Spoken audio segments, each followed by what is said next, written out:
Hi friends, welcome to my channel. അപ്പോൾ ഇന്ന് ഞാൻ വന്നിരിക്കുന്നത് ഒരു വടയുടെ റെസിപ്പി ആയിട്ടാണ്. അപ്പോൾ അത് നമ്മൾ സാധാരണ ഉഴുന്നൊക്കെ ചേർത്തിട്ടാണല്ലോ വട തയ്യാറാക്കുന്നത്. അപ്പോൾ ഇതിൽ ഉഴുന്നൊന്നും ചേർക്കാതെ നല്ല ക്രിസ്പി ആയിട്ടുള്ള ഒരു വടയുടെ റെസിപ്പി ആയിട്ടാണ് ഇന്ന് വന്നിരിക്കുന്നത്. അപ്പോൾ ഇതെങ്ങനെയാണ് തയ്യാറാക്കുന്നതെന്ന് നോക്കാം. അപ്പോൾ അതിനായിട്ട് ഞാനിവിടെ ഒരു ബൗൾ എടുത്തിട്ടുണ്ട്. അതിലേക്ക് 1 കപ്പ് അളവിൽ അരിപ്പൊടിയാണ് ചേർത്ത് കൊടുക്കുന്നത്. അപ്പോൾ ഇതിപ്പോൾ വറുത്ത അരിപ്പൊടിയാണ്. നിങ്ങൾ കടയിൽ നിന്നൊക്കെ വാങ്ങുന്ന അരിപ്പൊടി ഉണ്ടല്ലോ, അത് ഉപയോഗിക്കാവുന്നതാണ് കേട്ടോ. അരിപ്പൊടി ഞാനിവിടെ ഈ ഒരു ബൗളിലേക്ക് ഇട്ട് കൊടുക്കുകയാണ്. ഇനി നിങ്ങൾക്ക് ഉഴുന്ന് ചേർക്കണമെങ്കിൽ ചേർക്കാം കേട്ടോ. ഉഴുന്ന് അരക്കപ്പ് ഉഴുന്ന് പൊടിച്ചത് വേണമെങ്കിൽ ചേർക്കാം. ഇനി ഇതിലേക്ക് ഞാൻ 1 കപ്പ് അളവിൽ മോരാണ് ചേർത്ത് കൊടുക്കുന്നത്. തൈരാണെന്നുണ്ടെങ്കിൽ അരക്കപ്പ് മതിയാകും കേട്ടോ. ചെറിയൊരു പുളിപ്പ് രസം വേണം, അതിന് വേണ്ടിയിട്ടാണ്. ഒരുപാട് പുളിപ്പുള്ള മോര് എടുക്കരുത്. ചെറുതായിട്ടൊരു പുളിപ്പ് രസത്തിന് വേണ്ടി മാത്രമാണ് ഇത് ചേർത്ത് കൊടുക്കുന്നത് കേട്ടോ.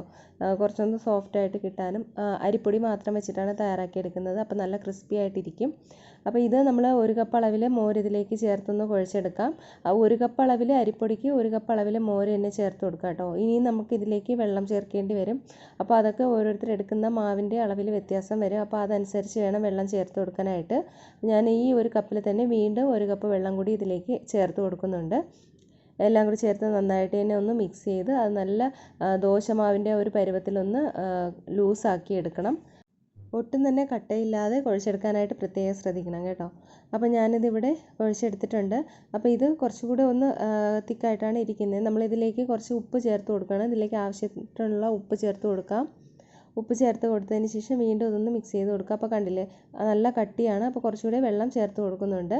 അപ്പോൾ നല്ല ലൂസായിട്ട് ദോശമാവിൻ്റെയൊക്കെ ഒരു പരുവത്തിലാണ് ഇത് ലൂസാക്കി എടുക്കേണ്ടത്. ഇനി നമുക്കിതൊന്ന് വേവിച്ചെടുക്കേണ്ടതായിട്ടുണ്ട്. അതുകൊണ്ടാണ് ഇത് ആദ്യമേ ഇത്രയും ലൂസാക്കി എടുക്കുന്നത് കേട്ടോ. ഇനി ഞാനിവിടെ ഒരു പാൻ വെച്ചിട്ടുണ്ട്. നമുക്ക് ഈ ഒരു മാവ് ഈ പാനിലേക്ക് ഒഴിച്ചു കൊടുക്കാം. ആദ്യം നിങ്ങൾ അരിപ്പൊടി ഈ പാനിൽ ഇട്ടിട്ട് ഇതുപോലെ മിക്സ് ചെയ്ത് എടുത്തിരുന്നാലും മതിയാകും കേട്ടോ. ഇനി ഇതൊന്ന് ചൂടാക്കി എടുക്കണം, ഒന്ന് കട്ടിയാക്കി എടുക്കണം, നന്നായിട്ടൊന്ന് വേവിച്ചെടുക്കാം. ഇത് പെട്ടെന്ന് തന്നെ ആയി കിട്ടും കേട്ടോ. ഒരുപാട് ടൈമൊന്നും എടുക്കത്തില്ല, പെട്ടെന്ന് തന്നെ അത് കുറുകി വരും.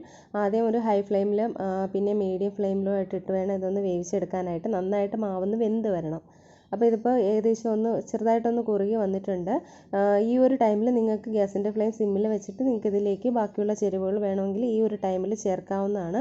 അതല്ലാന്നുണ്ടെങ്കിൽ മൊത്തത്തിൽ നന്നായിട്ട് കുറുക്കി എടുത്തതിന് ശേഷം ബാക്കി സവോളയും പച്ചമുളകും ഒക്കെ ചേർക്കാവുന്നതാണ്. അതൊക്കെ ഓരോരുത്തരുടെ ഇഷ്ടത്തിനനുസരിച്ച് ചെയ്യാവുന്നതാണ് കേട്ടോ. ഇത് വേവിക്കുന്ന സമയത്ത് ഇഞ്ചിയും പച്ചമുളകും സവോളയൊക്കെ ചേർക്കുകയാണെന്നുണ്ടെങ്കിൽ കുറച്ചും കൂടി നല്ല ഫ്ലേവർ ആയിരിക്കും ഈ ഒരു മാവിന് കിട്ടുക. അപ്പോൾ അങ്ങനെ വേണമെങ്കിൽ ചെയ്യാമെങ്കിൽ ആദ്യമേ നിങ്ങൾ അതൊക്കെ കട്ട് ചെയ്ത് വെച്ചതിന് ശേഷം മാത്രം മാവ് കുറുക്കാനായിട്ട് ഇട്ട് കൊടുക്കുക കേട്ടോ. ഇപ്പോൾ ഇതിവിടെ നന്നായിട്ട് തന്നെ തിക്കായിട്ട് വന്നിട്ടുണ്ട്. ഇത് ഞാൻ ഇനി ഒരു പ്ലേറ്റിലേക്ക് മാറ്റുന്നുണ്ട് കേട്ടോ. പ്ലേറ്റിലേക്ക് മാറ്റി ഒരു 5 മിനിറ്റ് ആകുമ്പോഴേക്കും അതൊന്ന് തണുത്ത് കിട്ടും. അല്ലെങ്കിൽ ഫാനിൻ്റെ ചുവട്ടിൽ വെച്ചിരുന്നാൽ മതി, പെട്ടെന്ന് തന്നെ തണുത്ത് കിട്ടും. ആ ഒരു ടൈമിൽ നമുക്ക് ഈ ഒരു സവാളയും ഇഞ്ചിയൊക്കെ ഒന്ന് കട്ട് ചെയ്ത് എടുക്കാവുന്നേ ഉള്ളൂ. അപ്പോൾ ഞാനിവിടെ സവാളയും പച്ചമുളകും ഇഞ്ചിയും കട്ട് ചെയ്ത് എടുത്തിട്ടുണ്ട്. പച്ചമുളകൊക്കെ നിങ്ങളുടെ എരിവിനനുസരിച്ച് എടുക്കാം. കറിവേപ്പിലയും നിങ്ങളുടെ ഇഷ്ടത്തിനനുസരിച്ച് എടുക്കാവുന്നതാണ്. അപ്പോൾ ഇതൊക്കെ നമുക്കിതിലേക്ക് ചേർത്ത് കൊടുക്കാം. എല്ലാം കൂടി ചേർത്തതിന് ശേഷം നന്നായിട്ട് തന്നെ അതൊന്ന് മിക്സ് ചെയ്തെടുക്കാം. അപ്പോൾ ഈ ഒരു ടൈമിൽ മാവ് നന്നായിട്ട് തന്നെ ഒന്ന് തണുത്തിട്ടുണ്ടാവും കേട്ടോ. അതുകൊണ്ട് നമുക്ക് നന്നായിട്ട് തന്നെ കൈ കൊണ്ടൊന്ന് മിക്സ് ചെയ്തെടുക്കാം. കയ്യിൽ ഒട്ടിപ്പിടിക്കുകയാണെന്നുണ്ടെങ്കിൽ കൈ ഇടയ്ക്കിടയ്ക്കൊന്ന് പച്ചവെള്ളം കൊണ്ടൊന്ന് നനച്ചതിന് ശേഷം ഇതുപോലെ നന്നായിട്ട് ഒന്ന് എല്ലാം കൂടെ യോജിപ്പിച്ചെടുക്കാവുന്നതാണ്.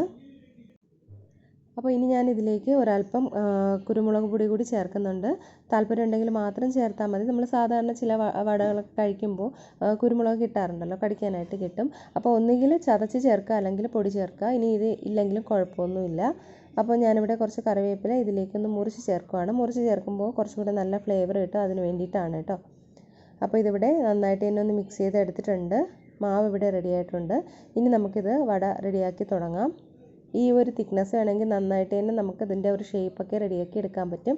ഇനി വട തയ്യാറാക്കുന്നതിന് മുന്നേക്ക് നമുക്ക് കയ്യിൽ അല്പം വെള്ളം ഒന്ന് നനച്ചതിന് ശേഷം എടുക്കുക. അപ്പോൾ കയ്യിലൊട്ടും തന്നെ ഒട്ടിപ്പിടിക്കാതിരിക്കും. അപ്പോൾ ഇനി ഓരോ ബോൾസായിട്ട് എടുക്കുക, ഉരുട്ടിയെടുക്കുക. കൈക്കുള്ളിൽ വെച്ചൊന്ന് ഉരുട്ടിയതിന് ശേഷം ഒന്ന് പരത്തുക. ഇതുപോലെ ഒന്ന് ചെറുതായിട്ടൊന്ന് പരത്തി കൊടുക്കുക. സൈഡെല്ലാം ഒന്ന് ലെവലാക്കി കൊടുത്തതിന് ശേഷം ഒരു ഹോൾ ഇട്ട് കൊടുക്കുക. അപ്പോൾ ഈ ഒരു ഷേപ്പിൽ നിങ്ങൾക്കത് റെഡിയാക്കി എടുക്കാവുന്നതാണ്. അപ്പോൾ കണ്ടില്ലേ, ഇത് നല്ല പെർഫെക്റ്റ് ആയിട്ട് തന്നെ വന്നിട്ടുണ്ട്. സാധാരണ ഉഴുന്ന് വടയൊക്കെ നമ്മൾ തയ്യാറാക്കുമ്പോൾ ഈ ഒരു ഷേപ്പിലൊക്കെ എടുക്കാനായിട്ട് വളരെ ബുദ്ധിമുട്ടായിരിക്കും കേട്ടോ. നല്ല ടേസ്റ്റും ഉണ്ടായിരിക്കും. അപ്പോൾ ഞാനിവിടെ അതെല്ലാം തന്നെ റെഡിയാക്കി എടുത്തിട്ടുണ്ട്. ഇനി ഒരു പാനിലേക്ക് എണ്ണ ചൂടാക്കി വെച്ചിട്ടുണ്ട്. എണ്ണ ചൂടായി വരുമ്പോൾ അതിലേക്ക് ഇതിട്ട് കൊടുക്കാം. ഹൈ ഫ്ലെയിമിൽ വെച്ച് ചൂടാക്കിയതിന് ശേഷം മീഡിയം ഫ്ലെയിമിൽ വെക്കുക. എന്നിട്ട് ഈ വട ഓരോന്നായിട്ട് ഇട്ട് കൊടുക്കുക കേട്ടോ. അല്ലെന്നുണ്ടെങ്കിൽ പെട്ടെന്ന് തന്നെ അത് മുകൾ ഭാഗം കരിഞ്ഞു പോകും, ഉൾഭാഗം വേഗത്തുമില്ല. മീഡിയം ഫ്ലെയിമിലിട്ടിട്ട് വേണം ഇത് തിരിച്ച് മറിച്ചിട്ട് നന്നായിട്ടൊന്ന് മൊരിയിച്ചെടുക്കാനായിട്ട്. എങ്കിലേ ഉൾഭാഗം നന്നായിട്ട് വെന്ത് കിട്ടത്തുള്ളൂ. അപ്പോൾ ഇതിവിടെ ഒരു വശമൊക്കെ നന്നായിട്ട് തന്നെ ഒന്ന് മുരിഞ്ഞ് വന്നിട്ടുണ്ട്. ആ ഒരു സമയം എണ്ണയുടെ ആ ഒരു ബബിൾസൊക്കെ ഒന്ന് കുറഞ്ഞു വരും. ആ ഒരു ടൈമിൽ നമുക്കിതൊന്ന് തിരിച്ചിട്ട് കൊടുക്കാം. നല്ല ടേസ്റ്റി ആയിട്ട് വളരെ പെട്ടെന്ന് ക്രിസ്പി ആയിട്ടുള്ള ഒരു വടയുടെ റെസിപ്പിയാണ് കേട്ടോ. ഉറപ്പായിട്ടും നിങ്ങളിതൊന്ന് ട്രൈ ചെയ്ത് നോക്കുക. എല്ലാ പേർക്കും ഉറപ്പായിട്ടും ഇഷ്ടമാകുക തന്നെ ചെയ്യും. വളരെ എളുപ്പമാണിത്. അപ്പോൾ ഉഴുന്ന് വടയൊക്കെ ആണെന്നുണ്ടെങ്കിൽ ഒരുപാട് എണ്ണ കുടിക്കും. പക്ഷേ ഇത് അങ്ങനെയൊന്നുമില്ല, വളരെ പെട്ടെന്ന് തന്നെ നമുക്ക് തയ്യാറാക്കി എടുക്കാനും പറ്റും. അപ്പോൾ ട്രൈ ചെയ്ത് നോക്കിയിട്ട് ഇതിനെക്കുറിച്ചുള്ള കമൻറ്റ് അറിയിക്കാൻ മറക്കരുത്. ഇഷ്ടമായ ലൈക്ക് ചെയ്യാനും ഷെയർ ചെയ്യാനും ചാനൽ സബ്സ്ക്രൈബ് ചെയ്യാനും മറക്കരുത്. പുതിയൊരു വീഡിയോ ആയിട്ട് നമുക്ക് വീണ്ടും കാണാം. അതുവരേക്കും എല്ലാവർക്കും ബായ്. Thank you.